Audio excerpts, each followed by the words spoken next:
ஆண்டவருடைய மனசில் என்ன இருக்குது பாருங்கள். உங்களை குறித்து தேவனுடைய மனதில் இருப்பது என்ன? அது பெருக்கமாக இருக்கிறது, அது ஆளுகை செய்வதாக இருக்கிறது.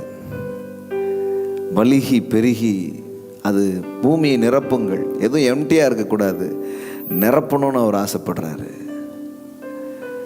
எல்லாத்தையும் கீழ்ப்படுத்தணும்னு ஆசைப்படுறாரு. நீங்கள் ஆளணும்னு சொல்லிட்டு அவர் ஆசைப்படுறார். ஆமேன்.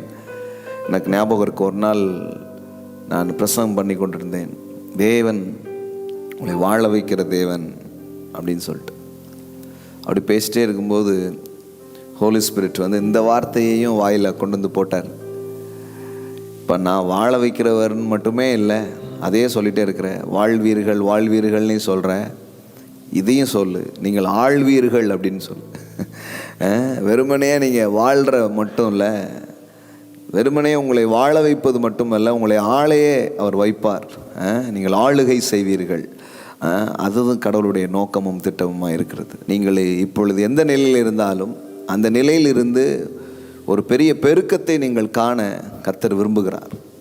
நீங்கள் எவ்வளோ பெருக்கினாலும் ஆண்டவர்கிட்ட நீங்கள் வந்தீங்கன்னா, இல்லைப்பா நீ பெருகினது போதும் அப்படின்னு அவர் சொல்லவே மாட்டார். அவர் சொல்லுவார், நீ இன்னும் பெருகணும், இன்னும் நீ பெருகணும், இன்னும் நீ உன் வாழ்க்கையில் எல்லா இதையும் நீ பார்க்கணும் அப்படி சொல்லுவார். அது மட்டும் இல்லை, அந்த பெருக்கம் வந்து ஒரு தன்னலமான ஒரு பெருக்கம் அல்ல, சுயநலமான ஒரு பெருக்கம் அல்ல. அந்த பெருக்கத்துக்கு பின்னாடி பல்வேறு காரியங்கள் அடங்கி இருக்கிறது. உங்களுடைய பெருக்கம் உங்களை சுற்றிலும் இருக்கிறவர்களுடைய வாழ்க்கையை அது மாற்றும். உங்கள் பெருக்கம் தேவனுடைய ராஜ்யங்களை விரிவாக்கும்.